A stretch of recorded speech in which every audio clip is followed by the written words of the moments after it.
Welcome to Penrose Learning, where we make understanding easy. In this video, I will explain how to check transmission fluid in your Jeep Commander. First, park your vehicle on a completely level surface to ensure an accurate reading. It's crucial that the engine is running and has reached its normal operating temperature, which usually takes about 15 to 20 minutes of driving. Then, locate the transmission fluid dipstick, which is often brightly colored, either red or yellow, and typically found near the back of the engine compartment. Once your Jeep Commander's engine is warm, shift the gear selector through all positions, pausing for about 3 seconds in each gear. This helps circulate the fluid throughout the transmission system. After cycling through the gears, return the shifter to the park position.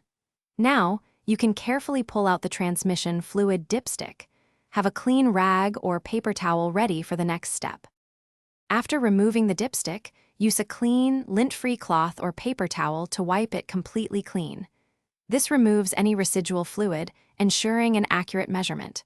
Then, reinsert the dipstick fully into its tube until it's seated properly. Pull it out one more time to observe the fluid level. The fluid should fall between the hot or full marks on the dipstick, indicating a proper level. The fluid should appear reddish-pink and clear, not dark brown or black, and it shouldn't smell burnt. If the level is low, add the correct type of automatic transmission fluid, typically ATF +4 for Jeep Commanders, in small increments, about 1/4 of a quart at a time. Overfilling can cause damage, so add slowly and recheck. Always refer to your owner's manual for specific fluid recommendations and capacity. Thanks for watching. If this was helpful, leave a like and consider subscribing. See you next time.